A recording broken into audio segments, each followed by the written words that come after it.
De cualquier manera, una vez que ya revisen su examen calificado, si tienen alguna duda, pues la podemos retomar en la clase del viernes. ¿Sí? Mientras tanto, pues vamos a continuar con lo que estábamos trabajando la clase anterior. Estábamos calculando estas integrales definidas ya, pero estábamos haciendo un proceso para poderlas encontrar mediante el planteamiento formal de lo que es una integral definida, es decir, mediante sumas de Riemann. ¿Sí? Si no me equivoco, ya habíamos terminado el primer ejercicio y el segundo todavía no lo habíamos empezado. Entonces vamos a resolver el ejercicio número 2. ¿Qué vamos a hacer? Pues exactamente lo mismo, solamente que ahora aquí tenemos otra función que es el integrando, y tenemos otros límites, otros extremos de integración. Ahora es una integral de 0 a 2 de esta función que es x cuadrada más 1 sobre 4. Entonces, bueno, vamos a resolver esta integral para ver a qué resultados llegamos. Siempre con la observación que les había hecho en la clase anterior, que este proceso, pues no es para nada práctico. Estas integrales las vamos a resolver más adelante en el curso de una manera mucho más sencilla, más eficiente, que aquí solamente estamos pues haciendo uso del concepto formal de lo que es una integral definida. También lo que les estoy proponiendo como tarea para el viernes, pues es un par de ejercicios que tienen que ver con sumas de Riemann. Del ejercicio 1 de la serie tiene un total de 4 incisos, yo les estoy pidiendo dos de ellos solamente, entonces no es necesario que resuelvan los 4 incisos, solamente el inciso B y el inciso C, que esos pues se pueden resolver, son muy similares a los que estamos resolviendo aquí, entonces de manera pues similar los pueden resolver ustedes en su tarea. ¿Sí? Entonces vamos a resolver este ejercicio 2.2. Lo queremos encontrar la integral definida de 0 a 2. Y el integrando es x cuadrada más 1. Y esto se divide entre 4.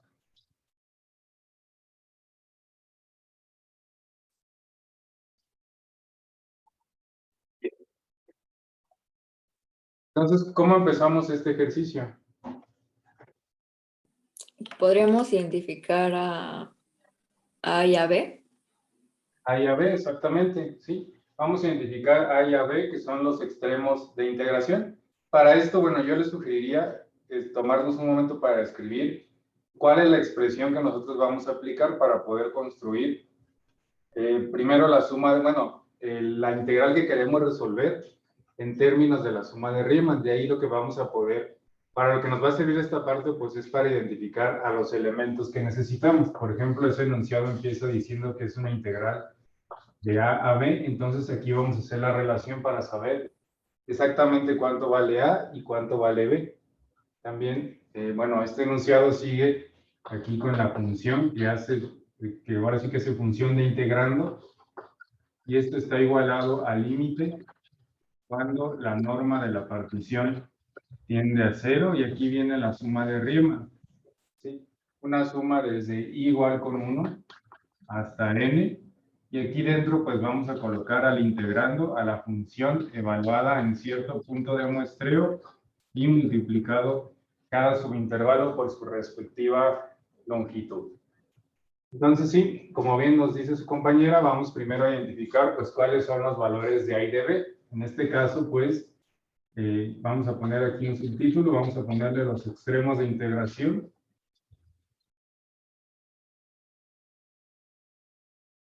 Y estos extremos de integración pues son los valores de A y de B. En este caso A vale 0 y B vale 2. ¿Sí? Tenemos una integral entonces de A a B que sería de 0 a 2. Muy bien. Ya que tenemos los valores de A y de B, ¿qué otra cosa podemos ir calculando? Recuerden que empezamos a resolver este problema en esta expresión vamos a decirlo así, de derecha a izquierda. Primero vamos a construir, pues ahora sí que todo lo que necesitamos para poder encontrar a la suma de Riemann, y a esa suma le vamos a calcular el límite, y ya vamos a tener el resultado de la integral definida. Entonces necesitamos todos los elementos para poder, sustituirlos aquí en la suma de Riemann y que podamos calcular ese límite. Entonces, ya que identificamos los extremos de integración, ¿qué dato podríamos calcular de los que necesitamos aquí? Delta X. Delta X. Delta X, exactamente, delta X, que formalmente se le conoce como longitud del subintervalo. Y que bueno, en términos de sumas de Riemann, esa longitud del subintervalo puede ser variable. Cada subintervalo puede tener su propia longitud y no tiene por qué coincidir en todas. Pero por practicidad y para poder evaluar el límite de manera más sencilla, pues nosotros, como queremos que la norma de la partición tienda a cero, pues en algún momento va a ser más sencillo convertir este límite para poder decir que la cantidad de subintervalos tiende a infinito. Y para hacer eso, pues va a ser más sencillo que nosotros hagamos este delta X constante. Entonces aquí podríamos decir que delta XI va a ser igual, todos ellos a delta X. ¿Y cómo vamos a calcular ese delta X constante? B menos A entre N. Aquí es B menos A entre N. Esa es la expresión que siempre vamos a utilizar. B menos A entre N. Entonces, en este caso, B vale 2, A vale 0. Y lo dividimos entre N. Concluimos que la longitud tiene que ser 2 entre N. ¿Sí? Entonces, ya tenemos este elemento de aquí. Ya tenemos delta X. Y ahora vamos a tratar de evaluar la función en el punto de muestreo. Entonces, tenemos que llegar al punto de muestreo. Pero antes de poder llegar a dicho punto de muestreo, primero tenemos que pasar por los puntos de la partición, ¿sí? Para que después podamos, en función de estos puntos de la partición, proponer un punto de muestreo. ¿Sí están de acuerdo con eso? Sí, profe. Muy bien. Entonces vamos a empezar por aquí, con lo que serían los puntos de la partición.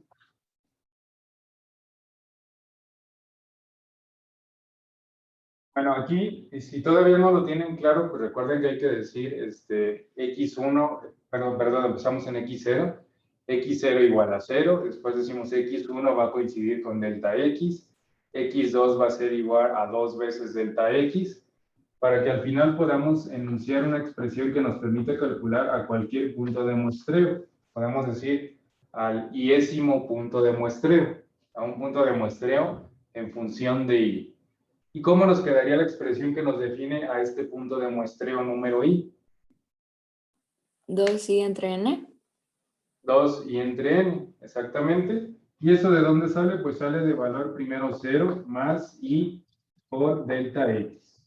¿Por qué 0? Bueno, aquí es muy importante que tengan presente esto, sobre todo para su tarea.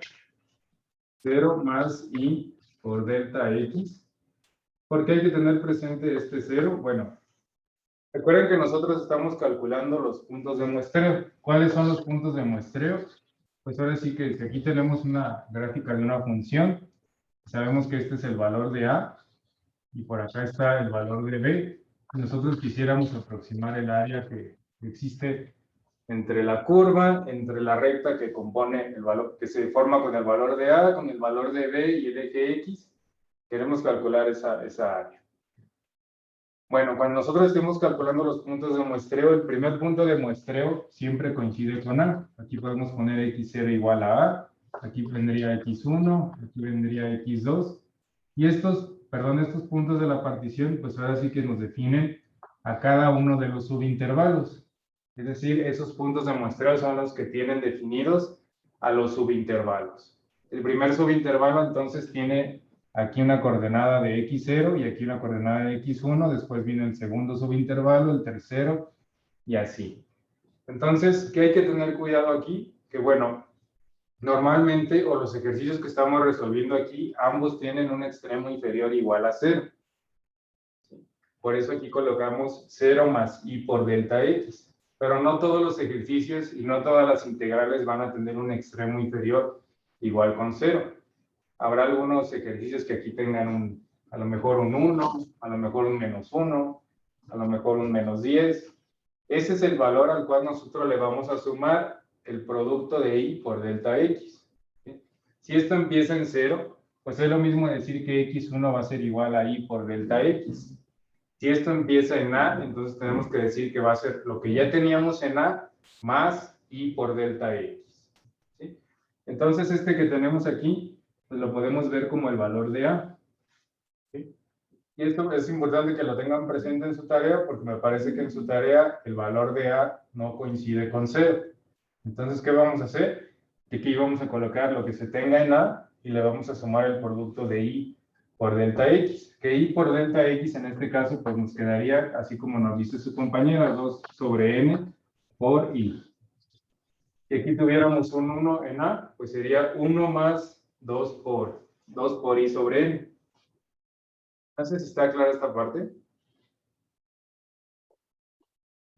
Sí, profe. Muy bien. ¿Sí?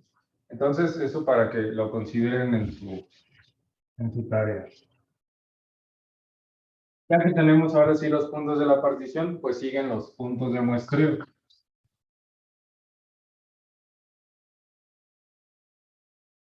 Y el punto de muestreo, recuerden que nosotros lo definimos. Por aquí viene la gráfica, conocemos el valor de x de i menos 1, conocemos por aquí el valor de xi, y este es el subintervalo número i. ¿Sí? Entonces nosotros podemos definir en qué punto vamos a evaluar la función para calcular la altura de este rectángulo. Recuerden que esto es algo que nosotros podemos definir. Podemos decir que ese punto de muestreo, por ejemplo, esté a la mitad. Podemos decir que coincida con xy. Podemos decir que coincida con x de i menos 1. Nosotros podemos definir y decidir en qué valor nosotros queremos evaluar la función para definir la altura de cada rectángulo. ¿Sí? En ocasiones será conveniente, para que la expresión nos quede más simple, hacerlo coincidir con xy. ¿Sí? ¿Por qué? Porque a lo mejor la función aquí implica alguna elevación al cuadrado, a lo mejor al cubo, a lo mejor una potencia de 4. Entonces, mientras más complicada sea la expresión del punto de muestreo, vamos a tener que hacer pues una cantidad de procedimiento más grande, vamos a hacer una álgebra un poquito más complicada. Siempre vamos a llegar a la misma respuesta, pero quizá por un camino donde nos estemos complicando un poco el problema. ¿Sí?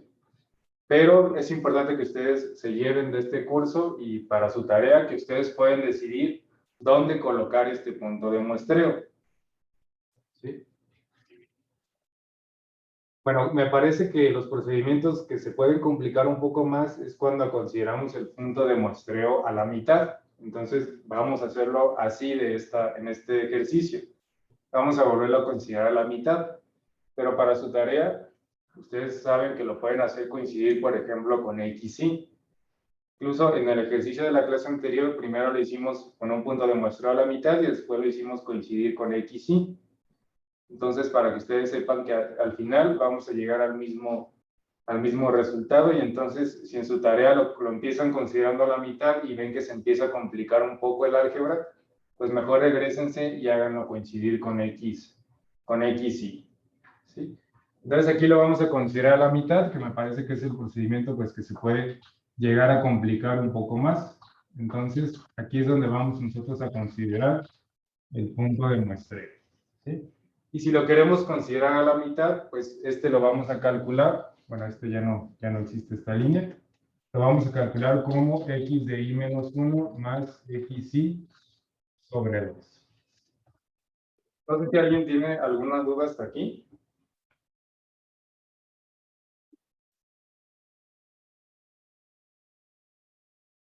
No, profe, todo bien. Bien.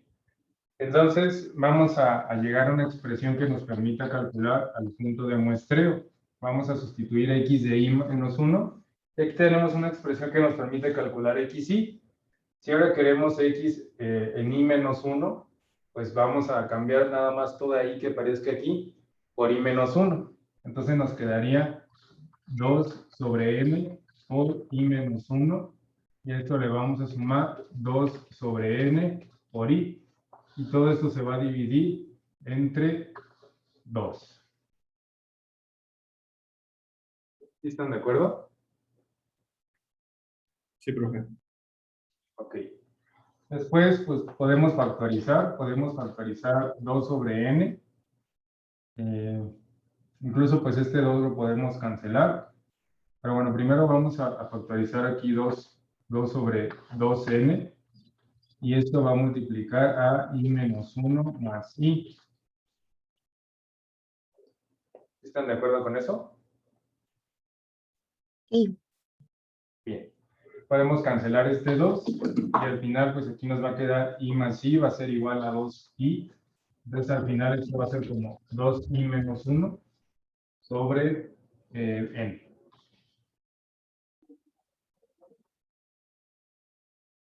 Ese sería entonces nuestro punto de muestreo. Cada punto de muestreo para cada subintervalo, entonces lo estaríamos calculando con esta expresión. No sé si está claro hasta aquí, si alguien tiene alguna duda.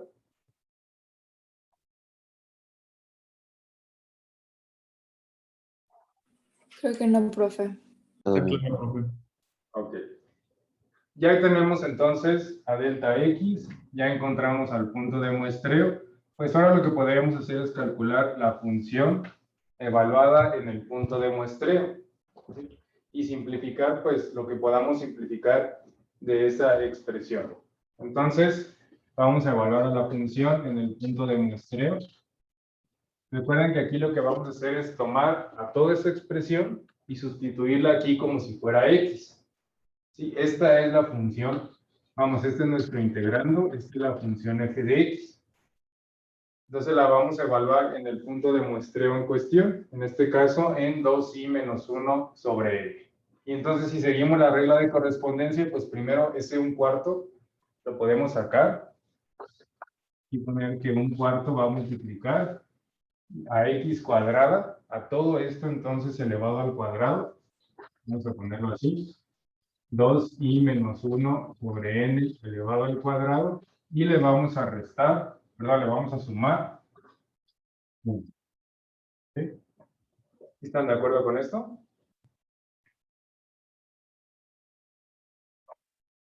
Ajá. Bien.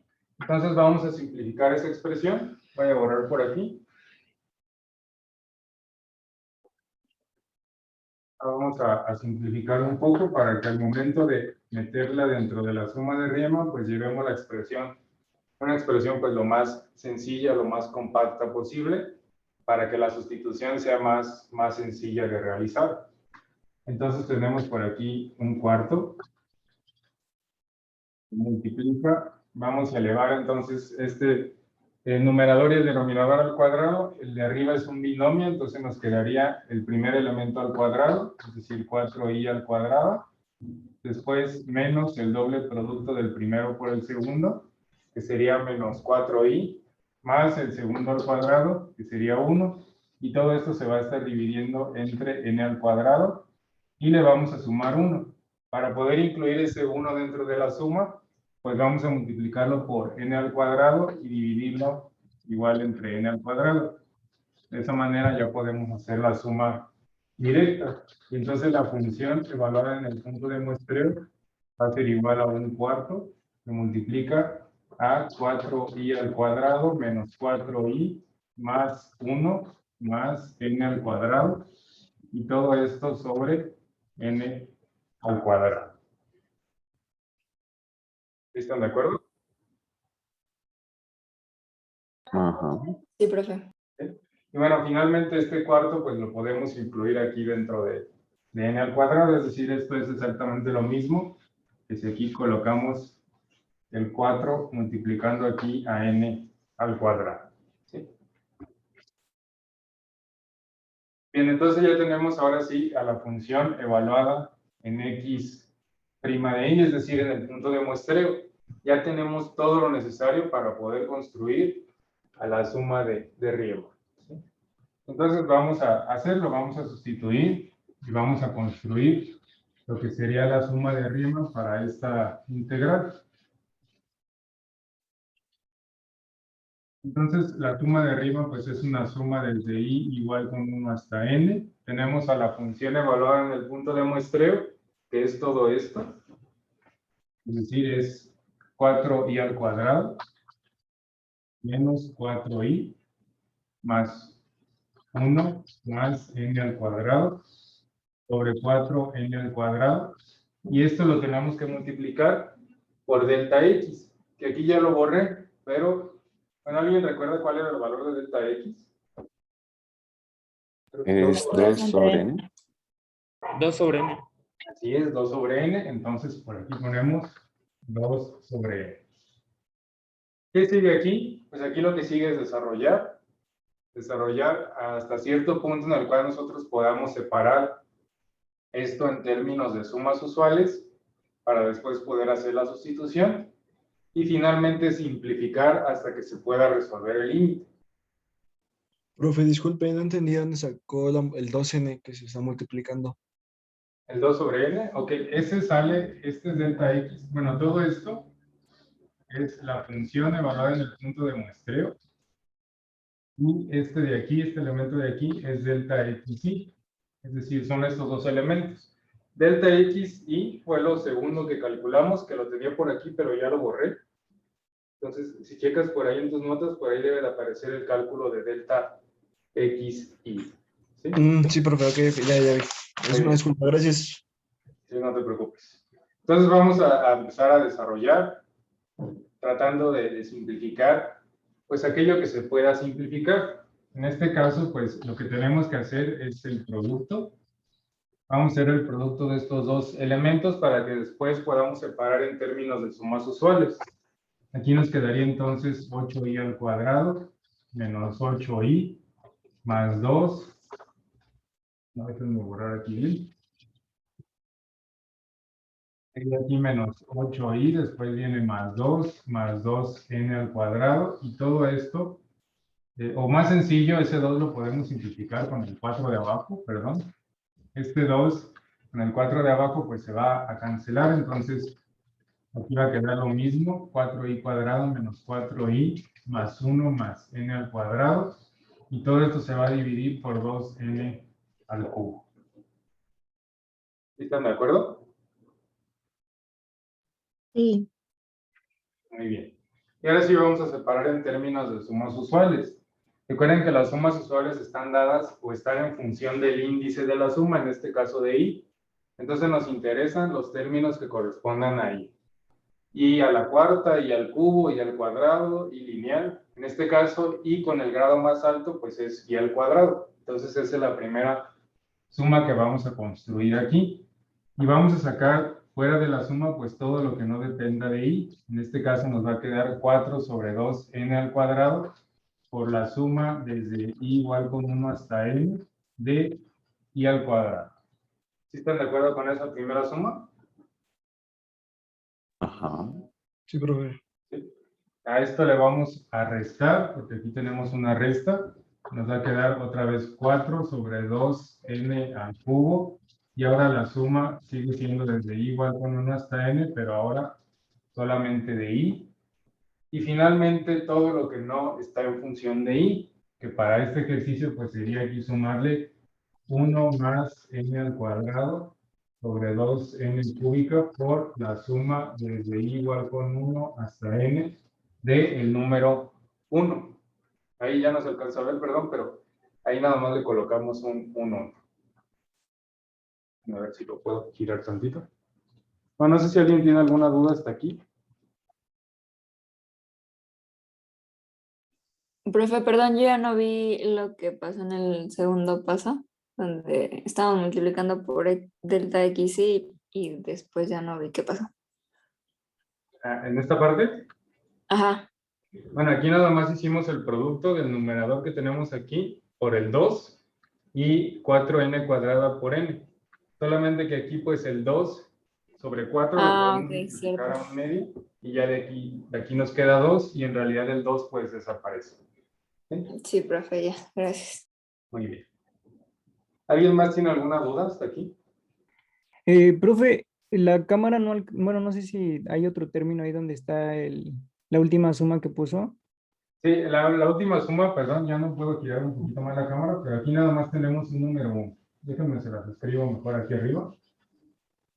Es decir, aquí seguiría la siguiente suma, que es la suma desde n, perdón, desde i igual con 1 hasta n, solamente del número 1. ¿Sí? Ah, ok, sí. Muy bien. ¿Alguien más tiene alguna duda?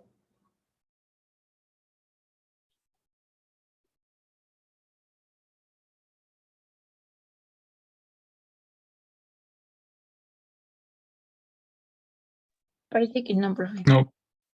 Muy bien. Bueno, lo que sigue, ya que lo dejamos en términos de la suma usual, pues es sustituir. Sustituir esas sumas usuales y empezar a desarrollar. ¿A qué punto? Hasta que nos resulte sencillo calcular el límite. Estos dos términos que están multiplicando las primeras sumas, pues los podemos simplificar. El primero nos va a quedar 2 sobre n al cubo, que va a multiplicar a la suma de i cuadrada. Recuerden que estas sumas usuales pues las encuentran en las diapositivas, en la parte del inicio, por aquí en donde decía sumas, nos vamos a esta diapositiva y aquí tenemos algunas sumas comunes. Entonces ahora nos interesa primero la de i al cuadrado, que es todo este término. Es n por n más 1 por 2n más 1. Y todo esto dividido entre 6. Y después le vamos a restar menos otra vez 2 sobre n cúbica por la suma ahora de i, que sería esta de aquí, que es n por n más 1 sobre 2. Y finalmente le vamos a sumar todo ese coeficiente que es 1 más n al cuadrado sobre 2n cúbica y le vamos a multiplicar por n. Entonces, esa sería la sustitución con la que vamos a trabajar aquí. No sé si están de acuerdo, si alguien tiene alguna duda. No, todo bien. Todo bien. Bueno, pues lo que sigue es desarrollar. Recuerden, este desarrollo, pues, se puede hacer de distintas maneras, pueden darle distintos enfoques. El punto es que ustedes al final, pues, puedan evaluar el límite. Recuerden que al final este límite, pues, lo vamos a cambiar por el límite cuando n tiende a infinito de esta expresión. Entonces, aquí todavía no lo podemos calcular porque, pues, aparece n en todos los numeradores y aparece n también en todos los denominadores. Entonces tenemos se nos va a formar un cociente de infinito entre infinito. Esta es una forma indeterminada de límite. Pero normalmente esta forma indeterminada desaparece solamente con el hecho de simplificar. Al momento de ir haciendo las simplificaciones, vamos a llegar a un punto en el cual podamos decir, de aquí yo ya puedo calcular el límite, entonces hasta aquí lo dejo. ¿Sí? Entonces les voy a pedir que ustedes me apoyen con esta parte, por si hubiera alguna duda, ¿sí? Lo podamos ir resolviendo, sobre todo para que no tengan problemas con su tarea. Entonces aquí hay que simplificar hasta un punto en el cual ustedes puedan calcular el límite. El límite cuando n tiende a infinito. Ese es el límite que al final nosotros vamos a evaluar. ¿Sí? Entonces, por favor, inténtenlo. Si van teniendo alguna duda, me comentan. Si llegan también a la solución, pues por favor me lo indican para que vayamos comparando las respuestas.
¿Cómo van? ¿Alguien tiene alguna duda? Sí, estamos simplificando, ¿verdad, profesor? Sí, simplificando hasta el punto en el cual ustedes puedan calcular el límite cuando n tiende a infinito. Vale, vale.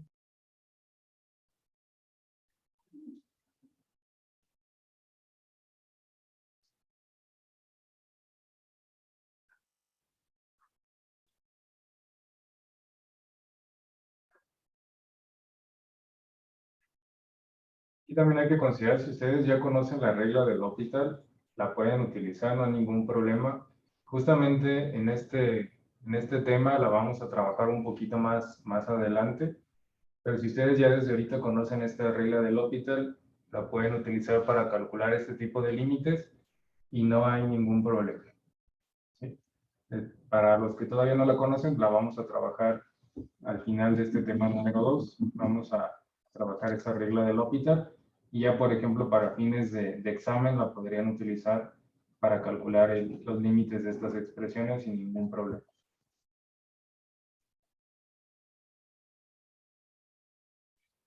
Profe, yo tengo una duda. ¿Sí, dime? Es que digamos que en el primer conjunto, no sé, me da un tercio y luego en el último un medio. ¿Puedo factorizar esos dos términos y realizar la suma? Porque me sale todo abajo, pues n cúbica, y luego aparte sumarlos, o estaría mal. A ver, no me quedó muy claro cómo tiene la expresión. Me sale, por ejemplo, en el denominador, me sale en el primero 3n cúbica y luego n cúbica y 2n cúbica. No es el mismo, pero son muy parecidos. Entonces, mi pregunta es que si puedo factorizar de los que no me salen n cúbica solitos, sumar los demás y luego hacer la suma de un tercio más un medio, que es del primero y del último término. O no, estaría mal. ¿Ok?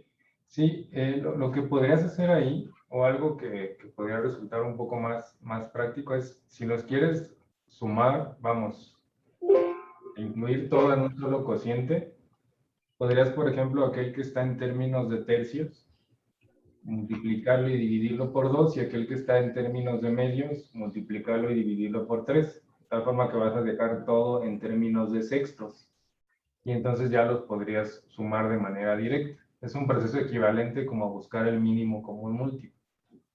¿Sí? O lo que podrías hacer es no sumarlos, dejarlos así separados.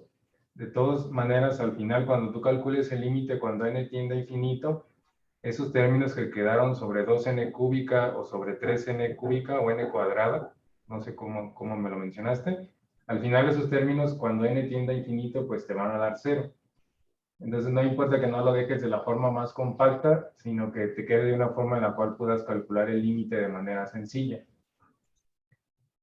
Ok, ok. Sí, profe, gracias. Y por nada. Profe, ya la simplifiqué, pero todavía tengo ciertos problemas para realizar límites, entonces no sé si le doy lo que tengo y puede ayudarme o Claro, no espero. No, claro. porque ya al tenerla toda, bueno, ya al realizar Sí, ¿cuál es la última expresión que tienes? 4n cúbica más 3n cuadrada más 2n más 3 sobre 6n cúbica. Más 2n más 3, todo esto sobre 6n cúbica. Sí, profe. Ok. Bien, bueno, si aquí te parece 6, entonces seguramente aquí tú hiciste en algún punto lo que le comentaba a tu compañera, que es decir, multiplicar por 3 o por 2, dependiendo, ¿no? Sí, profe. Entonces, bueno, aquí lo que yo te sugeriría es, normalmente la regla para evaluar límites al infinito, pues es dividir entre, en este caso, la n que tenga el grado más alto, que sería n cúbica. Pero aquí, si te fijas, en realidad ya tenemos una suma en la parte de arriba y en la parte de abajo un solo término. Esto ya es algo que nosotros podríamos separar en muchos cocientes, todos ellos dividiéndose entre 6n cúbica. Entonces eso sería muy conveniente para poder evaluar el límite. Es decir, 4 sobre 4n cúbica sobre 6n cúbica, pues va a ser igual a 4 tercios, que al final podemos poner como 2 tercios. ¿Sí? Después 3n cuadrada sobre 6n cúbica, pues esto va a ser igual aquí más 1/2, pero aquí nos va a sobrar, o nos va a hacer falta cancelar una n, porque aquí tenemos n cúbica y aquí n cuadrada. Después aquí sería más 2 sextos, que va a ser igual a 1 tercio. De n sobre n cúbica, pues aquí nos va a quedar n cuadrada. Y finalmente más 3 sobre 6, otra vez 1/2, 2n cúbica. ¿Sí? Entonces aquí otra cosa que le comentaba a su compañero, pues no es necesario que juntemos todo en en una sola expresión, porque al final lo que queremos es evaluar el límite. ¿Sí? Entonces necesitamos evaluar el límite cuando n tiende a infinito. ¿Qué va a pasar con todos estos términos cuando n tiende a infinito? Pues todos estos aquí de la derecha se van a hacer 0 y concluiríamos que el límite es igual a 2 tercios. No sé si me explico. Sí, profe. El procedimiento formal aquí para decir que todos estos tienden a 0, pues es que lo que se trata es reescribir el límite de tal forma que el único límite que se evalúe sea el siguiente. El límite cuando n tiende a infinito de 1 sobre n, porque ese límite sabemos que es 0. Y ahora, por las propiedades de los límites, aquí nos permite factorizar, por ejemplo, 1 tercio y calcular el límite de 1 sobre n. Ese cuadrado que tenemos lo podemos sacar de la evaluación del límite, que era una propiedad que incluso podrían haber utilizado ustedes en su examen, que por ahí les quedaba un binomio a la cuarta. No había necesidad de desarrollar el binomio, sino esa potencia de 4, sacarla de la evaluación del límite y solamente calcular el límite del binomio y el resultado elevarlo a una potencia de 4. ¿Sí? Bien. ¿Todos llegaron a esta expresión?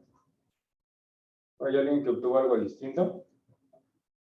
Yo obtuve algo diferente, pero es que creo que me la fumé bien bonito. ¿Perdón? ¿Crees que qué? No, bueno, es que me quedó algo muy raro. Ah, ok.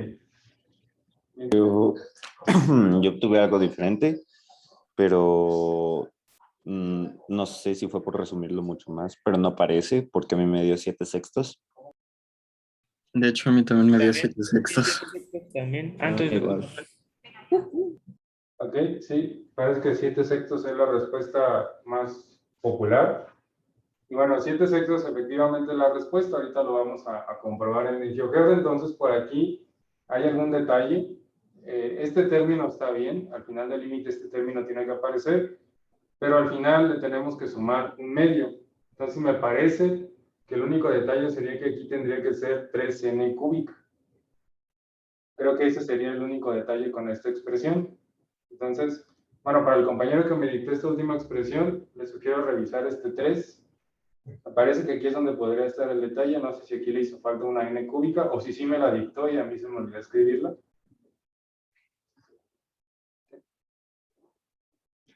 Bueno, entonces para checarlo, al final sí llegamos a una respuesta de 7 sextos.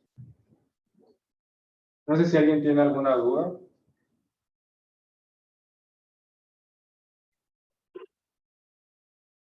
No, por ahora. Bueno, entonces voy a escribir por aquí la respuesta. Ya cuando nosotros evaluamos el límite de la suma de Riemann, bueno, ya que llegamos a la expresión más compacta que tenemos aquí, lo que sigue es evaluar el límite cuando n tiende a infinito de la expresión. Aquí le voy a poner puntos suspensivos porque depende mucho de cómo la dejaron ustedes al final. Pero ese límite al final les tiene que dar como resultado 7 sextos. ¿Sí? Y entonces ya con eso nosotros podemos concluir ahora sí que la integral de 0 a 2 de x cuadrada más 1 sobre 2, perdón, sobre 4. El resultado de esta integral es igual a 7 sextos. ¿Sí? Bueno, no sé si tienen alguna duda, algún comentario.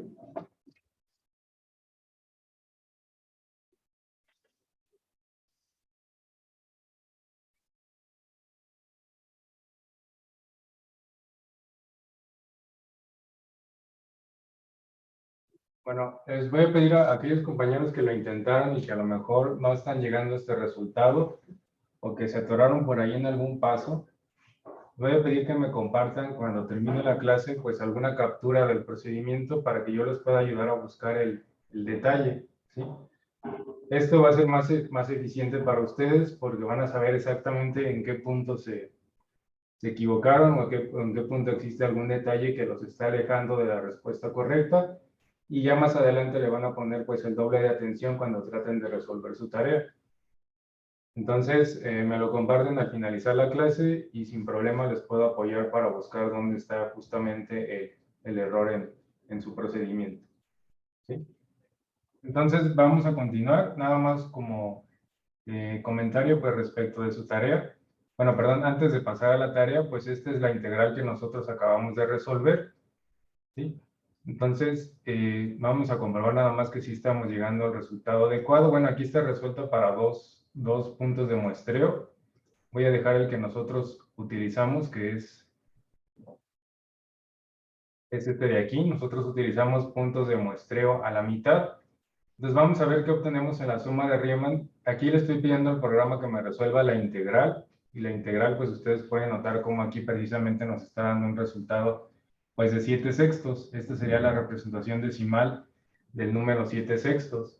Y esta es la suma de Riemann que vamos calculando en este caso para una sola división, un solo subintervalo. Si vamos aumentando este número de subintervalos, pues va cambiando la suma de Riemann. Y lo que nosotros tendremos que verificar, pues es que cuando n tiende a infinito, es decir, si aquí coloco exagerado el número de divisiones, el número de subintervalos, pues este valor tiende a irse acercando al resultado correcto de la integral, o al resultado exacto de la integral definida. Y entonces podemos concluir pues que sí estamos en lo correcto. Si el número de subintervalos tiende a infinito, pues estamos llegando a un resultado de 7/6 que coincide con el resultado de la integral definida. No sé si está claro, si alguien tiene alguna duda.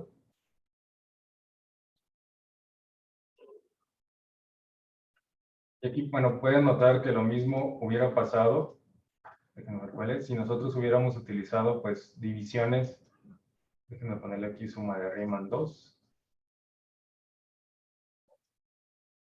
No sé dónde quedó ese. Acá está. Lo mismo hubiera pasado si nosotros hubiéramos decidido utilizar otro tipo de divisiones. Por ejemplo, aquí, déjenme quitar las moradas. Aquí es, si hubiéramos decidido hacer coincidir el punto de muestreo con X, Y, pues este sería el tipo de partición que tendríamos. Y aquí lo importante pues es que cuando n tiende a infinito, de igual manera nos estamos acercando. Aquí nos estamos acercando por arriba. Y para 200 particiones pues todavía no nos acercamos lo suficiente. Pero si aquí yo le empiezo a exagerar y le pongo que tome 500 particiones, pues cada vez nos vamos a ir acercando un poquito más. No sé si está claro. Aquí está redondeado. Profe, ¿Sí? entonces ya podríamos tomar como el punto, ¿cómo decirlo? O sea, para ya no tomar el punto de en medio y no estar dividiendo entre 2 y todo eso, ya podríamos nada más tomar a X, Y. Así es, ustedes pueden decidir al momento de definir el punto de muestreo, ustedes pueden tomar a X, Y sin ningún problema. ¿Sí? Aquí estuvimos tomando el del medio, les decía, porque sí es quizá aquel punto de muestra que nos va a implicar un poquito más de desarrollo, y pues es mejor que practiquemos eso aquí en clase. Pero, por ejemplo, ustedes para su tarea pueden utilizar, decir que el punto de muestreo va a coincidir con X, y resolver todo para ese punto de muestreo y tienen que llegar al final a la respuesta correcta sin ningún problema. Y ya lo pueden tomar como, pues ahora sí que como regla de ahora en adelante, pero pues siempre conciencia de que el punto de muestreo, ustedes pueden estar jugando con ese punto de muestreo y decidir colocarlo donde ustedes quieran. ¿Sí? Sí, profe, gracias. Bien, no sé si alguien más tiene alguna duda. Yo tengo una duda, profe. Es que cuando usted escribe la integral, hay una de X a un lado. A esa no le hacemos nada, ¿verdad? De momento no, de momento la estamos tratando como si fuera parte del mismo símbolo de la integral.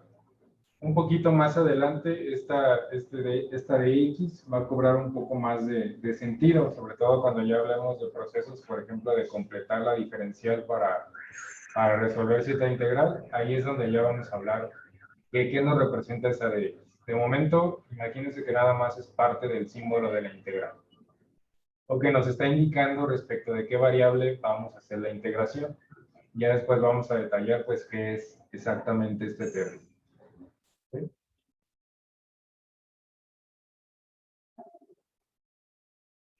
Sí. Muy bien. ¿Alguien más tiene alguna duda?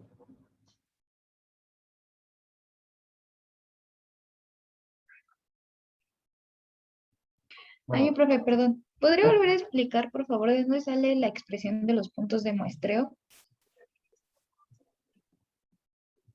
Ese de x de y menos 1 más x y sobre 2. Sí. Ah, ok. Sí, claro. Nos lo vamos a poner por aquí.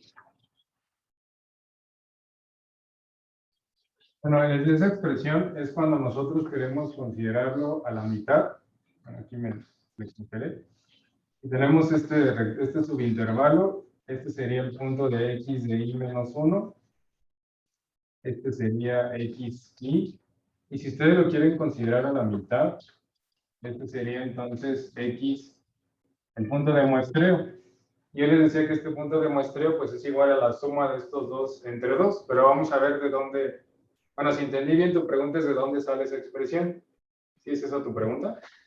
Sí, sí, sí.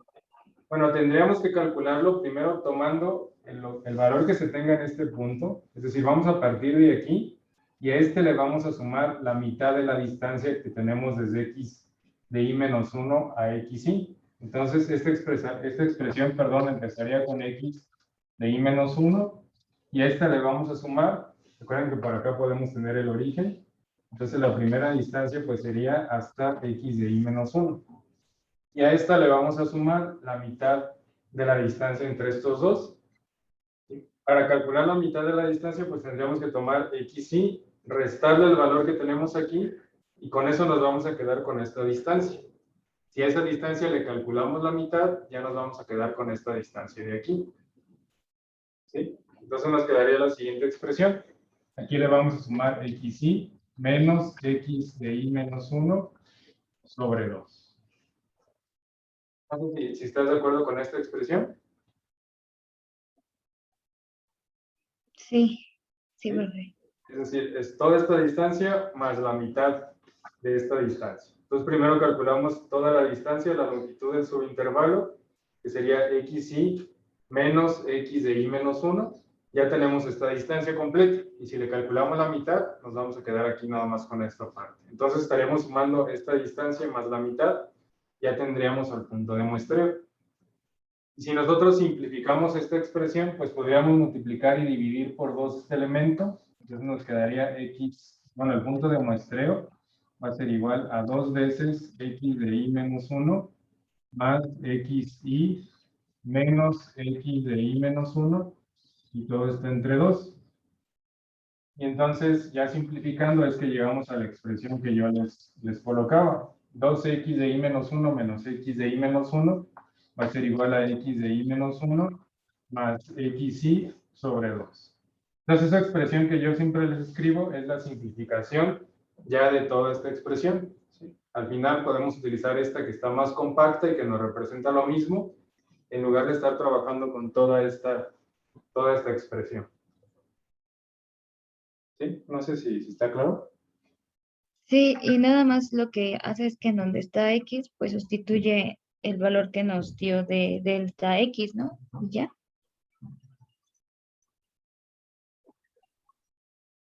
¿Dónde está x? A ver, Ajá, donde tenemos x y luego ya y menos 1 y luego más xy.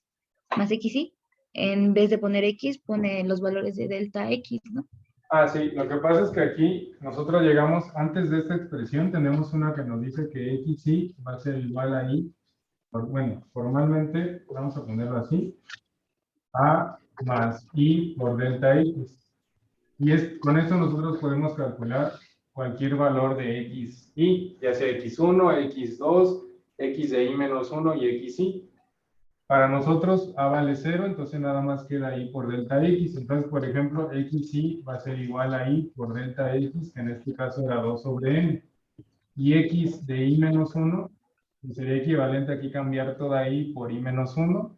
Por eso nos queda aquí y menos 1 por delta x, que es 2 sobre n.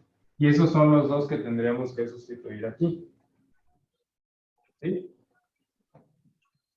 Ah, ok, ok. Sí, sí, profe. Muy bien. Entonces aquí nada más hay que notar que para este ejercicio A fue 0, pero ahorita vamos a ver cómo en sus series el valor de A cambia, para que lo consideren y no le vayan a colocar ahí un 0. Entonces, por ejemplo, yo les pedí que resuelvan el inciso B y el inciso C, que son los más similares a los que hemos resuelto aquí. Aquí empieza en un valor de 1.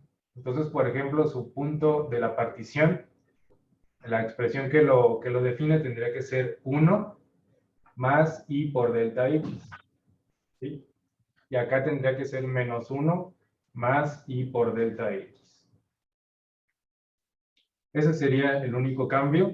Y bueno, ya depende de ustedes dónde quieren considerar el punto de muestreo. Al final tienen que llegar pues a la respuesta correcta.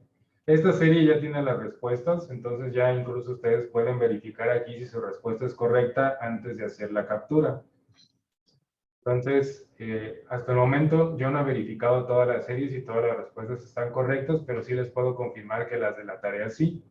Entonces, estas dos sí son las respuestas correctas de estos dos incisos que van a resolver como tarea. Entonces, ya ustedes ya van a saber si está bien su tarea antes de que la suban. Si tienen alguna duda, por favor me lo comentan. Y ahora que saben a qué respuesta tienen que llegar, pues ustedes van a saber si están bien o mal. Y a lo mejor puede darle un poco, puede darle algún poco de problemas el saber en dónde está su error. Entonces pueden consultarme para poderles apoyar y buscar el error que tienen en su procedimiento. ¿Sí? Entonces, a diferencia de los de la clase, pues consideren que ninguna de estas integrales empieza en 0. Entonces, a ese punto de la partición hay que empezar con este valor más y por delta x. No sé si está claro, si alguien tiene alguna duda. Está claro, profe. Muy bien. Entonces, vamos a continuar con el siguiente tema. Vamos ahora a hablar de algunas propiedades que puede cumplir la integral definida. Bueno, antes de hablar de esas propiedades, pues hace falta decir de manera formal, ya lo habíamos dicho de manera indirecta, cuando nosotros hablábamos de la definición de lo que es la integral definida, pues la definimos en función de la existencia de este límite. Es decir, por aquí decíamos que la función era integrable si este límite existía. Pues esa es la definición o vamos, es la formalidad de cuándo nosotros vamos a poder decir que una función es integrable. Si este límite existe, si este límite lo podemos calcular, si nos da un resultado finito, entonces vamos a decir que la función sí es integrable en ese intervalo. Si ese límite no existe, si se va al infinito, si no se puede calcular, si es un límite que diverge, entonces vamos a decir que la función no es integrable. Y es precisamente lo que aparece en esta diapositiva, solamente que aquí pues le estamos aplicando la definición de límite, la misma definición epsilon delta que se estudia en cálculo y geometría analítica, aplicada a la existencia de este límite. Pero entonces, en resumen, vamos a poder decir que si este límite se puede calcular, si el límite cuando la norma de la partición tiende a 0 de la suma de Riemann para esa partición, entonces si este límite existe, vamos a poder decir que la función es integrable. ¿Sí? No sé si está claro, si alguien tiene alguna duda con esto.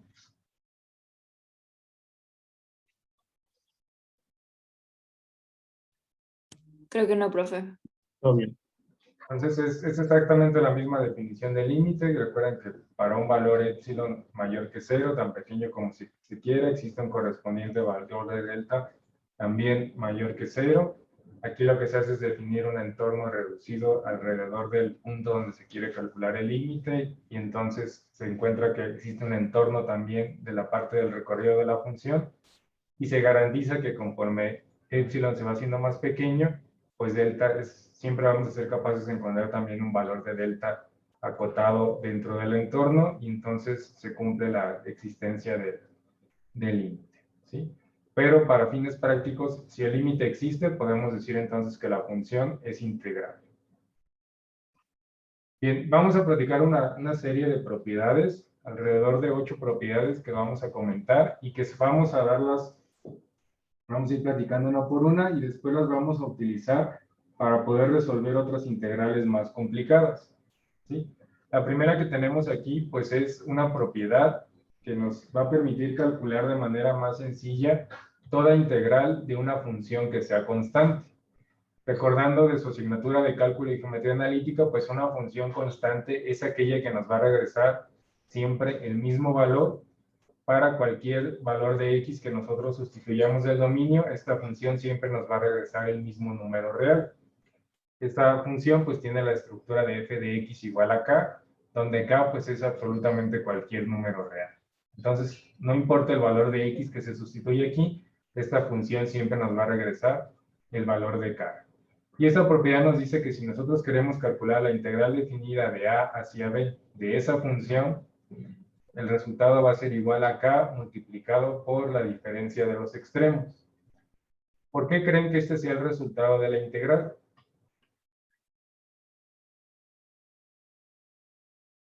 Porque al integrar nos quedaría kx. Y lo tendríamos que evaluar de a b.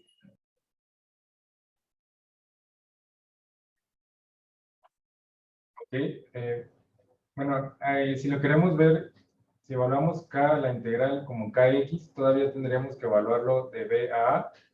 Y bueno, aquí ya estás haciendo uso de lo que sería el teorema fundamental del cálculo, que lo vamos a ver más adelante, eso que se conoce como la regla de Barrow.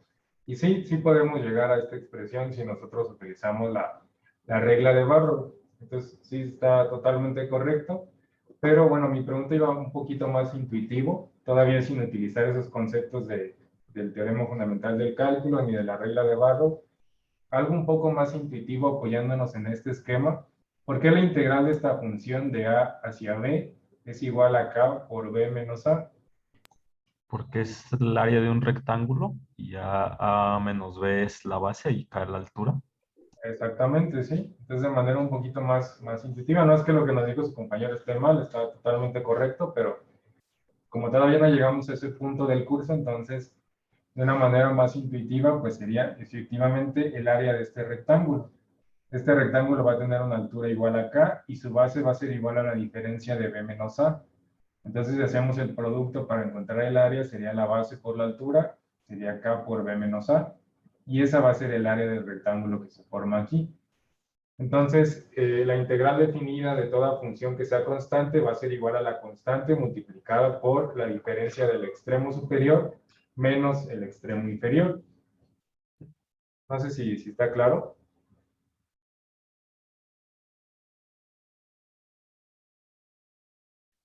Sí, todo bien. Bueno, otra propiedad que después la vamos a juntar junto con otra propiedad que vamos a enunciar más adelante y que al final nos va a permitir concluir algo de la integral, pues es esta propiedad que ustedes observan aquí, que nos dice lo siguiente. Si nosotros queremos, vamos a considerar una función, ya no va a ser una función necesariamente constante, puede ser cualquier función, y además vamos a definir a una constante k. ¿Sí? La constante k, pues, se está multiplicando por la función, y este teorema o esta propiedad lo que nos dice es que si queremos la integral definida de a hacia b de la constante multiplicada por la función, sería lo mismo que si nosotros, como decimos coloquialmente, sacamos la constante de la evaluación de la integral. Y entonces primero calculamos la integral solo de la función, solo de lo que sí realmente dependa de x, y al final ese resultado de la integral lo vamos a multiplicar por la constante. Entonces esta propiedad, así como les decía, coloquialmente lo que nos dice es que podemos sacar toda constante de la evaluación de una integral. Si ustedes ya llevaron un curso de álgebra lineal, pues este es el principio de homogeneidad. El principio de homogeneidad lo que nos dice es precisamente que de una transformación lineal nosotros podemos sacar el escalar de la evaluación de la transformación y podemos entonces ya sea incluirlo, primero multiplicar el escalar por el vector y luego calcular la transformación, o podemos calcular solamente la transformación del vector y luego multiplicarlo por el escalar. Ese principio de homogeneidad, si lo trasladamos aquí a integrales, pues es exactamente lo mismo que tenemos aquí. Y es lo mismo que pasa en derivadas, es lo mismo que pasa en sumas, lo acabamos de ver en sumas, es lo mismo que pasa en límites. En todas estas operaciones, nosotros podemos sacar a las constantes de la evaluación de la función. ¿Sí? Y bueno, esquemáticamente lo estamos viendo así. ¿Cómo podríamos darle un sentido pues un poco más gráfico a esta propiedad? Bueno, lo vamos a comentar aquí con ayuda de GeoGebra. Entonces, aquí lo que está pasando es que, por ejemplo, yo tengo una constante de k. En este caso vamos a hacer primero k igual con 1. Nótenme que aquí si k vale 1, me dice que el área de esta expresión o que la integral definida pues es igual a 1.5. ¿Cuánto creen que valga el resultado de esta integral si ahora k vale 2?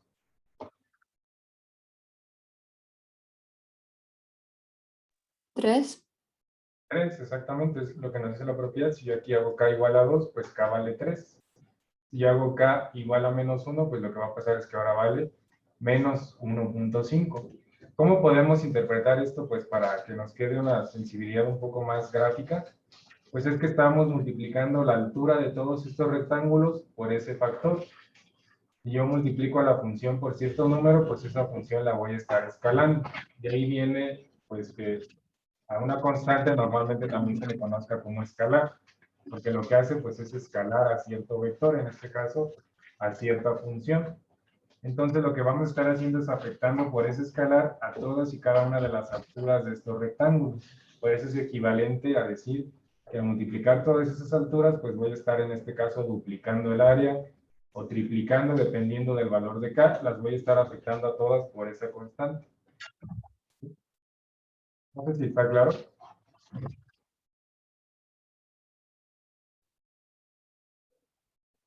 Yo tengo Sí, una duda. La curvatura se mantiene igual, ¿no? No, la forma de la gráfica sí se ve afectada. Si nos regresamos aquí, por ejemplo, si k vale 2, pues la podemos ver como un efecto como que se va cerrando, como que esta curva cada vez es más cerrada. Conforme k tiende a 0, pues esta curva parece estar un poco más abierta. Pero conforme k es más grande, pareciera así que la curva se ve cerrada. ¿Sí? Esto es porque, por ejemplo, si aquí originalmente existía una diferencia, vamos a verlo en alturas de rectángulos. De este rectángulo a este rectángulo, a lo mejor existía una diferencia de 0.2 con 7.5. Si yo hago k más pequeño, pues esa diferencia de alturas va a ser mucho menor. ¿Sí? ¿Por qué? Porque se va a estar multiplicando por un número más pequeño. Entonces, por esa razón, digamos que ese efecto de la curva más cerrada o más abierta, pues sí está cambiando porque acá existe una diferencia más grande entre cada una de las alturas de los rectángulos. Ya si lo vemos a nivel de puntos, si selecciono un punto por aquí y otro por acá, pues esos puntos van a tener una diferencia más grande en Y. No sé si me explico. Sí, gracias.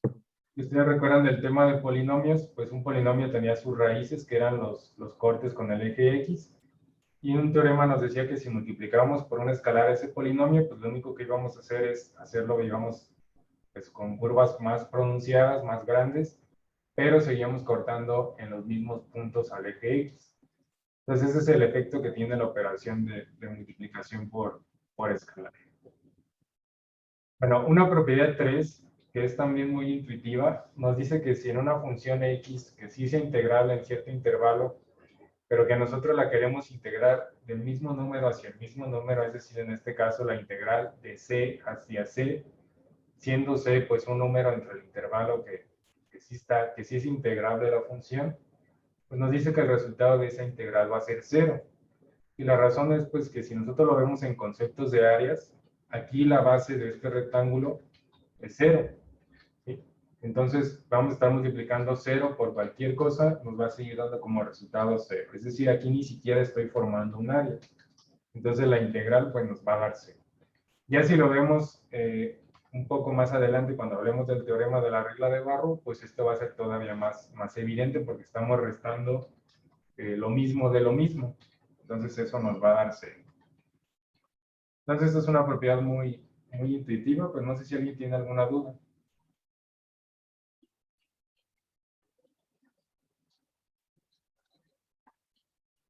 No.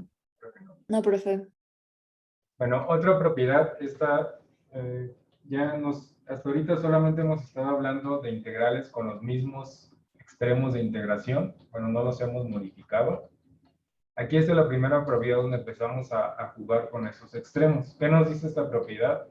Bueno, que si yo quiero la integral de a hacia b de una función f de x, y pues esta integral nos va a dar cierto resultado.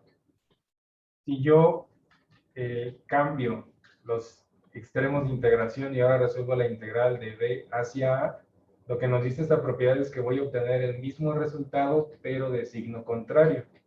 Y entonces, si yo quiero igualar esta integral, tendría que igualarlas, pero con un signo negativo multiplicando a toda la integral que tiene los extremos intercambiados.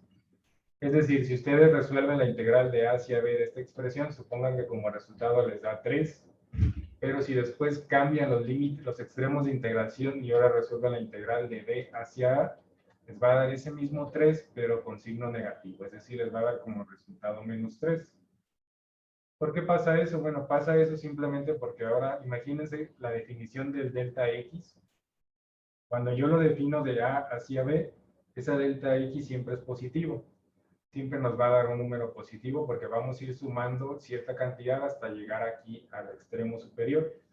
Pero cuando yo defino la integral de b hacia a, pues ahora ese delta x tiene que ser negativo. Para que yo llegue de un número más grande a un número más pequeño, entonces le tengo que estar sumando algo negativo. Y entonces las bases de todos los rectángulos van a ser un número negativo que al multiplicarse por lo que se tenga aquí como altura, me va a dar una integral con el signo opuesto, un valor de la integral con el signo opuesto al que tenía originalmente de a hacia b. No sé si está claro esto.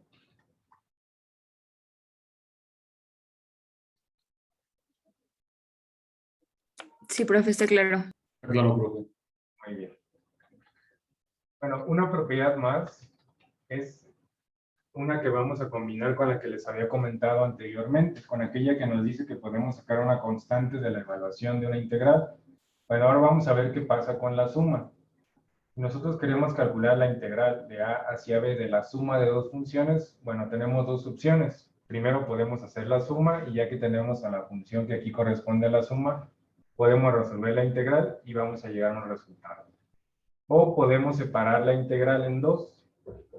Primero resolvemos la integral de la primera función y al resultado de esta integral le vamos a sumar la integral de la otra función, siempre con los mismos extremos de integración. Esos dos no los vamos a cambiar para nada. ¿Sí? Esta propiedad, entonces, lo que nos dice es que nosotros podemos separar la integral de una suma, la podemos separar en tantas integrales como sea necesario. Por ejemplo, algo similar a lo que estamos haciendo ya ahorita con las series, con las sumas. Nosotros tenemos una suma donde estaba por ahí y al cuadrado, también estaba ahí lineal, un término independiente, y lo que nosotros hacíamos pues era hacer uso de las propiedades tanto de superposición como de homogeneidad que sabemos que cumplen las sumas para poder reescribirla en términos de sumas usuales y hacer la sustitución.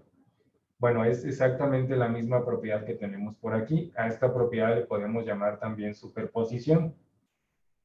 Y otra vez, si ustedes recuerdan o ya estudiaron asignatura de álgebra lineal en el tema de transformaciones lineales, pues este es el principio que se conoce como de superposición, que junto con el de homogeneidad, lo que nos van a permitir concluir estas dos propiedades es que la integral definida también es una operación lineal, que al final la podemos catalogar como una transformación lineal, dado que cumple los principios de superposición y de homogeneidad.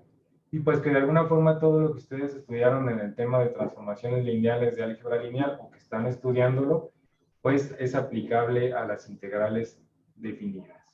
¿Sí? También las podemos tratar como transformaciones lineales, igual que las derivadas, igual que los límites, igual que las sumas, igual que un montón de operaciones que ustedes han utilizado y que van a seguir utilizando en asignaturas que sigan a esta, ¿sí? ¿Y cómo podemos verificar esto? Bueno, recuerden que aquí le estamos dando un concepto muy intuitivo, muy relacionándolo con áreas, porque es lo que hemos trabajado hasta el momento. Evidentemente después, cuando se vea el teorema fundamental del cálculo, le podremos dar un tratamiento pues ya más analítico a estas propiedades. Pero aquí de manera intuitiva, pues podemos decir, en este caso tengo una función que está en color azul fuerte y una en azul bajito. Si yo sumo estas dos funciones, me da como resultado esta que es de color verde. Entonces, imagínense que nosotros agarramos las alturas de los rectángulos de la función de aquí de abajo y las colocamos a partir de donde terminan los rectángulos de esta función. Estaríamos llegando entonces a tener una altura que coincide con los rectángulos que necesitaríamos para calcular el área de esta función verde, ¿sí? Entonces eso es lo que nos permite decir que podemos primero calcular el área de esta función, el área que está delimitada con esta función, después el área que está delimitada con esta función y sumarlas y vamos a llegar al área de esta función. O que podríamos primero sumar las funciones y calcular el área delimitada por esta función. No sé si está claro, si alguien tiene alguna duda con esto. Todo claro. Todo bien, profesor. Bueno, un par de propiedades más. Nuestro objetivo es poder ya hablar del teorema del valor medio en esta clase. Entonces, para eso necesitamos conocer pues estas propiedades. Esta que vamos a comentar aquí, la vamos a utilizar mucho cuando hablemos de integrales impropias. ¿Qué nos dice esta propiedad? Bueno, primero queremos resolver la integral de a hacia b de cierta función, con las características que sean de esta función. Bueno, existe también un tercer número que le vamos a llamar c y que es un número cualquiera que pertenece al intervalo entre a y b. En este caso c pues está justo a la mitad entre a y b. Pero en principio pues este valor de c podría estar aquí, podría estar por acá, podría ocupar cualquier posición entre a y b. ¿Qué nos permite esta propiedad? Bueno, esta propiedad nos dice que nosotros podemos separar esta integral en una suma de dos integrales. Lo primero que podemos notar es que ahora los intervalos de integración, o los extremos de integración, perdón, ya no coinciden como acá, que teníamos el mismo extremo de integración porque aquí separábamos la suma de funciones. Aquí seguimos teniendo la misma función, exactamente la misma, solamente que ahora vamos a jugar con los extremos de integración. Y la primera integral que vamos a resolver es de a hacia c, y le vamos a sumar la integral de c hacia b de la misma función. Gráficamente, ¿qué estaríamos viendo? Bueno, que primero vamos a encontrar este valor del área. Este sería la integral de a hacia c de la función f de x, y le vamos a sumar el área desde c hacia b de la función f de x. ¿Sí? Esto se valida por sí mismo en el momento que nosotros sabemos que cada uno de los rectángulos de la suma de Riemann, pues que podríamos dividirlo en infinitos rectángulos, y que la suma de todos estos rectángulos divididos en infinitos rectángulos nos van a dar el mismo resultado. Entonces esto se cumple por las mismas propiedades de linealidad de la integral definida.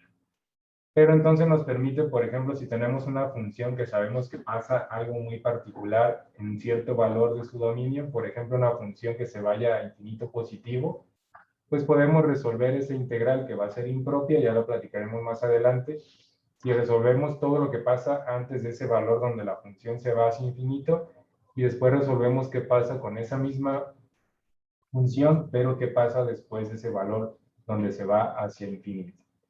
¿Sí? Y entonces podemos resolver lo que les comento que se conoce como integrales impropias, que ya platicaremos más adelante. Pero no sé si está clara esta propiedad. Sí, profe.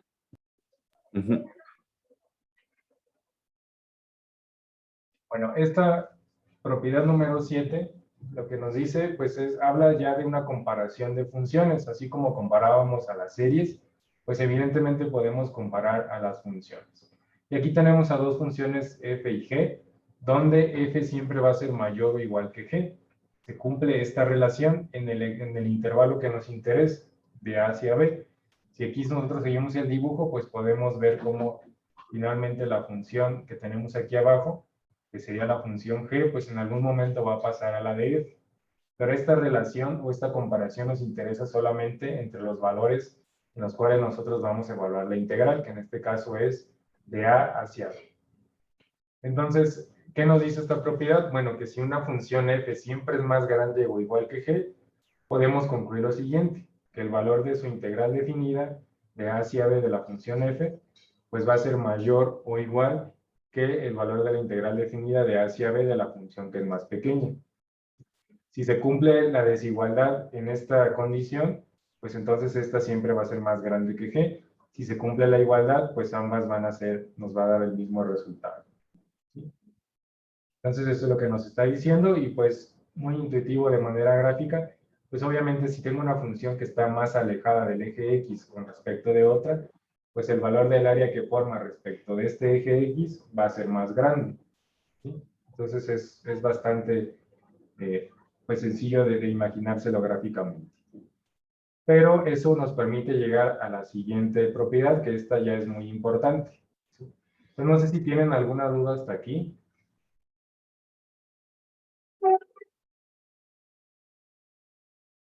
Profesor, No, ¿siempre el área se va a calcular respecto al eje X? ¿O va a haber casos en que se va a calcular respecto a otra curva?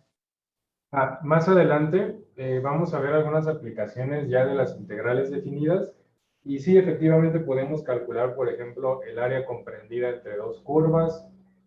Por ejemplo, podríamos calcular, aprovechando este dibujo, podríamos calcular el área que se comprende entre estas dos rectas, pero entre la función f y la función g, es decir, esta porción del área la podríamos calcular.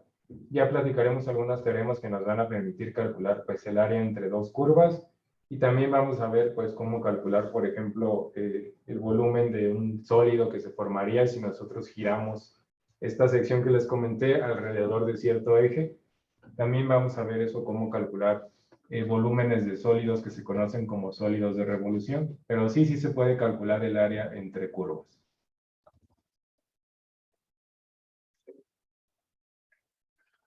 Bien, bueno, eso lo veremos al final del tema número 3, es cuando vamos a estudiar esto de área entre curvas y de volúmenes de sólidos de revolución.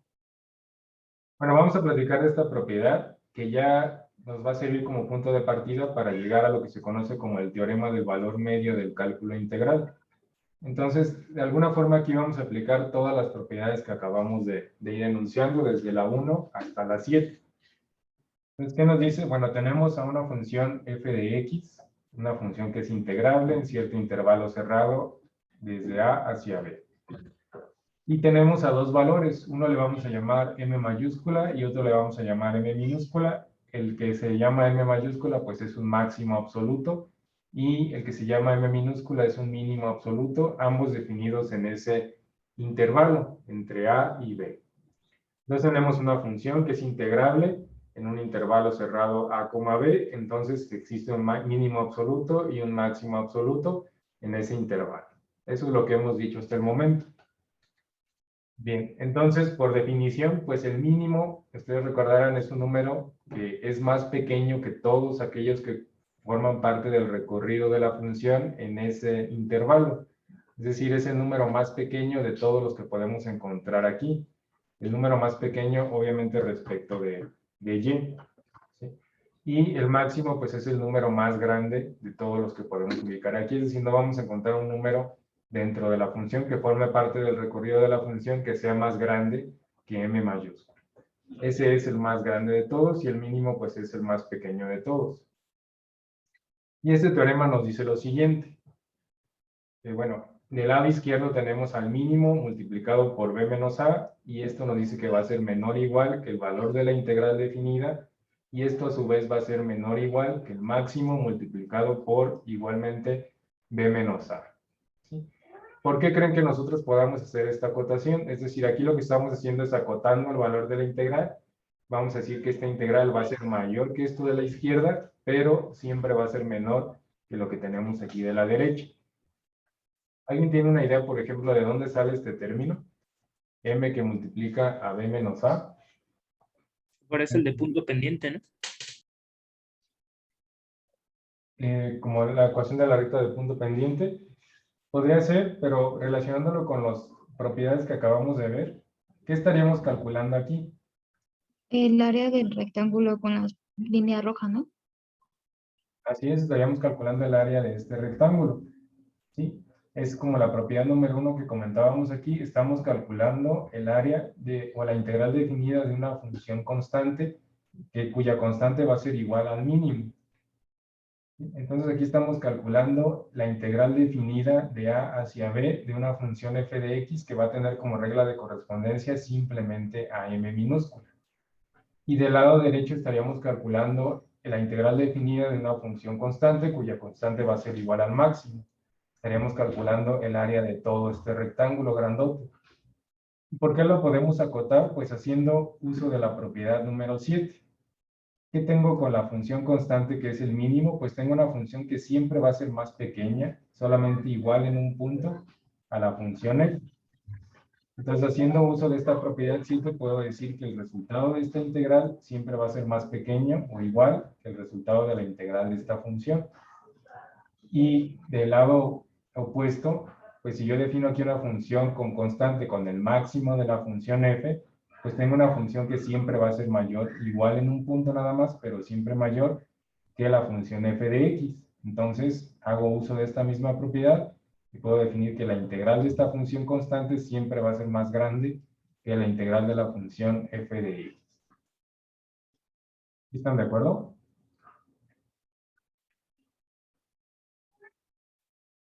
Sí, de acuerdo. ¿Sí?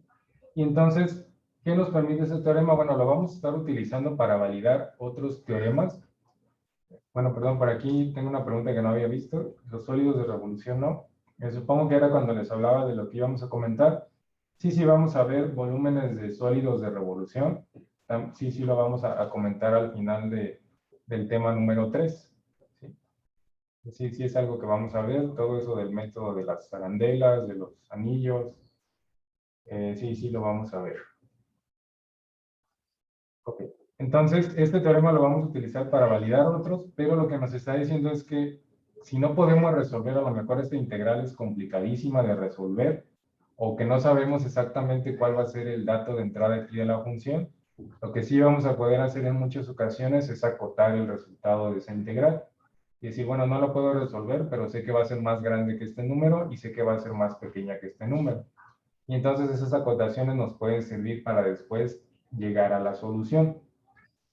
Bueno, nosotros, por ejemplo, el primer uso que le vamos a dar a este teorema, pues es para poder llegar a la expresión de lo que se conoce como el teorema del valor medio del cálculo integral.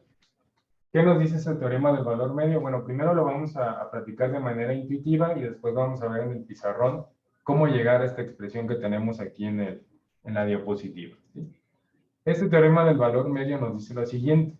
Dice, sea f una función integrable en un intervalo a, b. Dice, entonces existe al menos un valor c en dicho intervalo tal que cumple lo siguiente.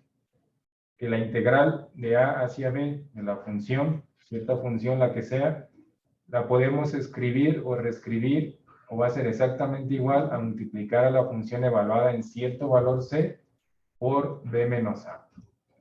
Es decir, en términos gráficos, tengo una función en la cual yo quiero calcular el valor de la integral, en este caso de 1 hacia 4.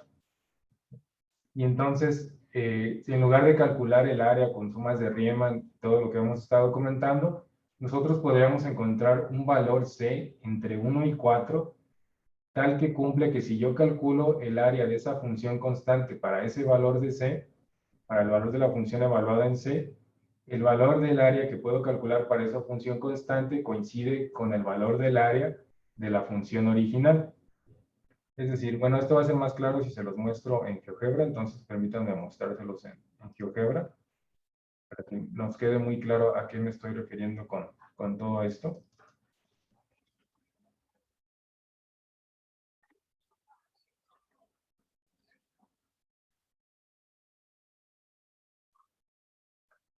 Bien, entonces tenemos la siguiente función. ¿Sí? Entonces tengo una función, que es esta función de aquí, y que en este caso tiene una regla de correspondencia que es x cuadrada más 1 sobre 4, que es de hecho una de las que ya resolvimos aquí. Bueno, en este caso tiene un extremo de integración inferior de 1 y acá tenemos un extremo de integración superior que es igual a 4. Si yo le pido al programa que calcule lo que es el área de la función, bueno, déjenme quitar esto para que no genere confusión. Nos dice que el área va a ser igual a 6. Ese es el valor de la integral definida. Ahora, este teorema del valor medio nos dice que nosotros podemos encontrar a una función constante que va a cumplir la siguiente propiedad, que si nosotros le calculamos la integral definida en los mismos extremos de integración que la función original, esas dos áreas van a coincidir. Y que eso pasa cuando menos para un solo punto primero del dominio de la función, y al evaluarlo ya en la función, pues es lo que se va a conocer como ordenada media. Es decir, en términos más simples, lo que nos dice este teorema es que nosotros vamos a ser capaces de encontrar la altura que tendría que tener esta recta que estamos dibujando aquí, es decir, el valor de la constante, de tal forma que en algún punto de los valores que puede tomar el valor de C entre A y B, noten cómo aquí voy cambiando el valor de C, en alguno de todos los valores, las áreas que estoy calculando aquí de la función constante y de la función original, en alguno de estos valores ambos van a coincidir. Por ejemplo, aquí tengo valores más grandes que 6, de este lado tengo valores más pequeños que 6, y en este caso hay solamente uno donde coinciden, que bueno, aquí no lo voy a poder seleccionar, pero está entre 2.6 y 2.7, que es el valor, pues es como 2.65, por aquí lo tengo calculado, pero ahorita de hecho vamos a ver cómo se calcula. Justo para este valor, ambas áreas coinciden, ambas integrales definidas coinciden, y como esta es la integral de una función constante, pues la podemos reescribir como la función evaluada en ese valor de C y multiplicada por la diferencia de los extremos. Este es el cálculo de una integral de una función constante. ¿Por qué? Porque esta que estamos formando aquí es una función constante. Por eso una función constante tal donde ambas áreas o ambas integrales coinciden. No sé si está claro.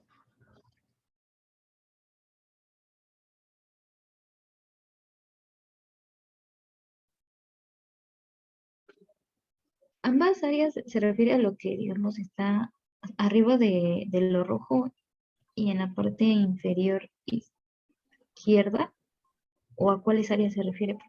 Me refiero a esto. Mira, primero déjame quitar esta que se ve aquí como rojo. Esta área azul es la integral definida desde 1 hacia 4 de esta función, que en este caso se llama f. ¿Sí? Es toda esta área que está sombreada en azul. Me refiero a que esta área de la integral definida original coincide con esta, que ahora voy a apagar el área azul, con esta área roja. El área de este rectángulo es igual a 6. Entonces, para este punto del dominio que se llama C, si yo construyo una función constante y entonces calculo el área de esta función constante, esta área es igual a 6 y coincide con el área de la función original, que es toda esta área que está sombreada en color azul. Ah, ya, sí, ya quedó. Gracias. Entonces, por eso aquí nos dice que la integral de la función f es igual a la integral de la función g, y la función g pues es una función constante. Entonces, al ser una función constante, hacemos uso de la propiedad 1 que acabamos de comentar y podemos calcular como el valor de la constante, que es la función evaluada en C, por la diferencia de los extremos, que es el área entonces de este rectángulo de aquí. Y estas dos áreas que les comento solamente coinciden en este caso para ese valor de C. Si yo empiezo a cambiar aquí el valor de C, entonces estas dos van a dejar de coincidir. No sé si está claro, si alguien tiene alguna duda.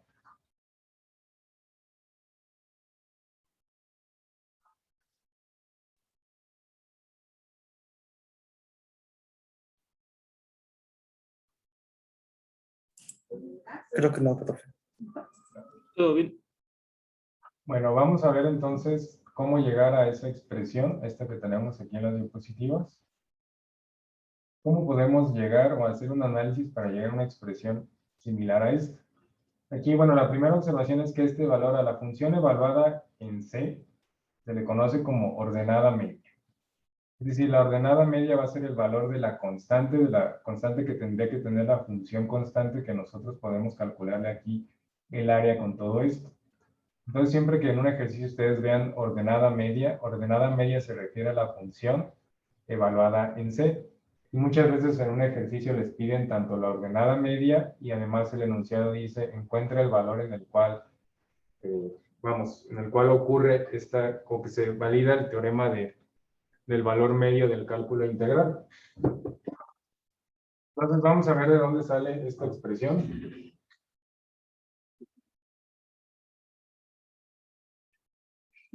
Y vamos a partir de la última propiedad que comentamos, que les decía que la íbamos a estar utilizando constantemente para algunas demostraciones o validaciones de algunos teoremas.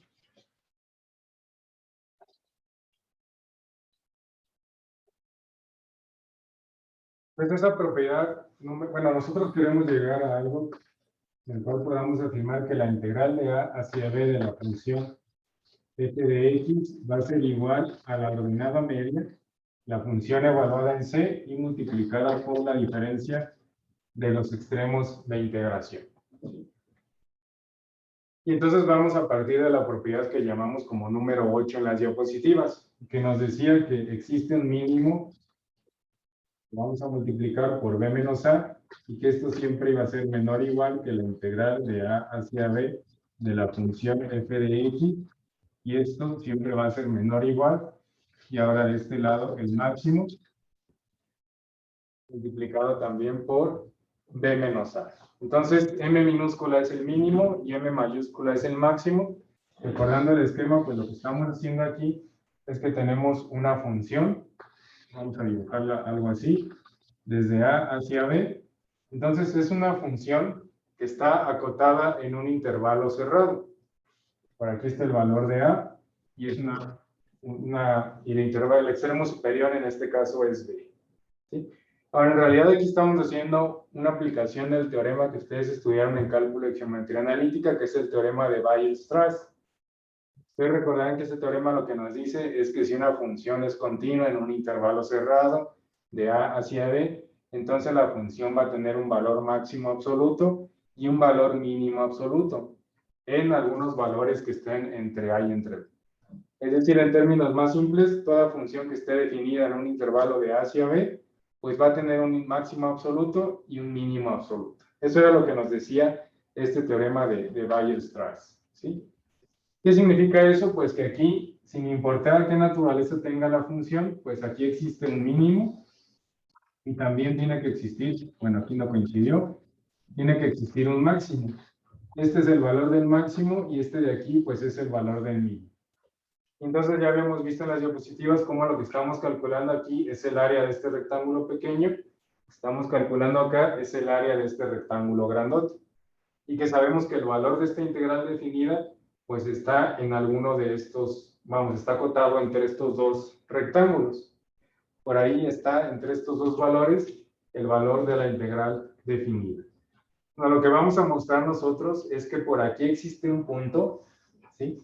Que por aquí va a existir algún punto en el cual nosotros podríamos dibujar un rectángulo más justo entre estos dos y que el área de este rectángulo rojo va a coincidir con el valor de la integral definida. Es decir, el área que podríamos calcular justo bajo la función hacia el eje X. ¿Están de acuerdo con esto? Sí. Bueno. Y ahora nosotros sabemos que como existen los máximos y los mínimos, y además obviamente no queremos que esto sea cero, la única posibilidad para que esto nos dé cero, pues sería que a y b tomen el mismo valor, lo cual pues no va a pasar. ¿Por qué no va a pasar? Porque ahí sabemos que la integral vale justamente cero, entonces es una trivialidad. No nos interesa el caso en el que b menos a sea igual con cero. Tampoco que sea negativo, porque en ese escenario nosotros podríamos voltear los extremos de integración y ya nos va a quedar algo positivo. Entonces, en conclusión, b menos a siempre va a ser un número mayor que 0. Y eso lo que nos permite es dividir a toda la desigualdad. Todos y cada uno de esos términos lo vamos a dividir entre b menos a. Sabemos que este elemento nunca va a ser 0, entonces no estamos dividiendo entre 0. Y sabemos que nunca va a ser negativo, lo que nos obligaría a cambiar todos los signos de las desigualdades. Lo que sí nos va a permitir, pues, es hacer unas cancelaciones, sobre todo en estos dos términos. Y al final vamos a concluir que existe un mínimo y ahora está acotando a la integral de a hacia b de la función f de x dividida entre b menos a, y esto está acotado superiormente por un valor máximo. Y el teorema de Weierstrass nos dicen que estos dos existen. ¿Están de acuerdo? Ujú. Sí. Entonces, estamos diciendo que existe un mínimo, existe un máximo. Esto que tenemos aquí al final va a ser un número. ¿Por qué? Porque está acotado entre dos números, entre un mínimo y un máximo. Entonces, este tiene que ser un número. Y además tiene que ser un número más grande que el mínimo y un número más pequeño que el máximo. Entonces, a este número le vamos a llamar precisamente como ordenada media. Le vamos a llamar como la función evaluada en C, ¿sí? En cierto valor C. Y entonces esto nos permite llegar a la expresión que tenemos aquí arriba, o a una expresión análoga que nos dice que la función evaluada en C, pues va a ser igual a la integral de a hacia b de la función f de x, y esto dividido entre b menos a. Si ahora yo despejo el valor de la integral, pues voy a concluir que la integral de a hacia b de la función f de x va a ser igual a la función evaluada en C multiplicada por b menos a, que es la misma expresión que teníamos aquí. Entonces, sabemos que gracias a esto existe esta ordenada media. Existe la función evaluada en cierto valor C, cuyo resultado me permite hacer coincidir las áreas de la función constante con esto como constante y la función original. No sé si está claro. Ujú, ok. Bien, entonces esto de aquí es lo que se llama ordenada media. Y entonces, por ejemplo, les muestro cómo es un ejercicio clásico utilizando este teorema, que los vamos a resolver, pero no creo que ya nos dé tiempo de resolverlo en la clase de hoy. Pero para redondear lo que les acabo de comentar, dice, para cada una de las siguientes integrales definidas, que son integrales que ya resolvimos, son justamente las que trabajamos con suma de Riemann, entonces ya sabemos cuál es su valor. Entonces dice, para cada una de las siguientes integrales definidas, encuentre el valor de la ordenada media, es decir, la función evaluada en C, eso es lo que conocemos como ordenada media. Y después nos dice, y diga dónde se presenta. ¿Dónde se presenta la ordenada media? Pues se refiere al valor de C. Entonces, casi siempre en cualquier ejercicio de este teorema les van a pedir la ordenada media, que es la función evaluada en C, y además el valor de C. ¿En dónde se presenta esa ordenada media? También el ejercicio podría decir, encuentre todos los valores de X entre A y B donde se cumple el teorema del valor medio. Ahí les están pidiendo el valor de C. Y se utilice como apoyo los resultados de los ejercicios, de los resultados obtenidos en el ejercicio 2. ¿Por qué? Porque son las mismas integrales. Entonces ya sabemos cuál es el resultado de esta integral y también de esta. Solamente vamos a encontrar la ordenada media y dónde se presenta dicha ordenada media. ¿Sí? Pero esto, bueno, ya no lo vamos a alcanzar a hacer ahorita, entonces lo vamos a dejar pendiente para la siguiente clase. No sé si tienen alguna duda antes de finalizar la sesión. No, creo que todo bien. No, profe. Bien, entonces, si no hay alguna duda, nos vemos el viernes. Cualquier duda que tengan con su tarea, por favor, recuerden que me pueden escribir para que la puedan resolver sin problemas. Entonces, nos vemos el viernes. Que tengan muy buena semana. Gracias, prof. Excelente día. Gracias, profe. Igualmente. Hasta Adiós. luego. Hasta luego. Hasta luego. Sí, me Ángel. Eh, Hasta luego. sí, yo tengo una duda con la tarea. Dime. Ya la estaba terminando, de hecho, pero me atoré en el último ejercicio. No sé si le pueda mandar foto por Messenger. Claro, ¿Sí? creo que va a ser más sencillo si me mandas foto para saber exactamente cuál es tu duda. Ok, ok. Sí, está bien.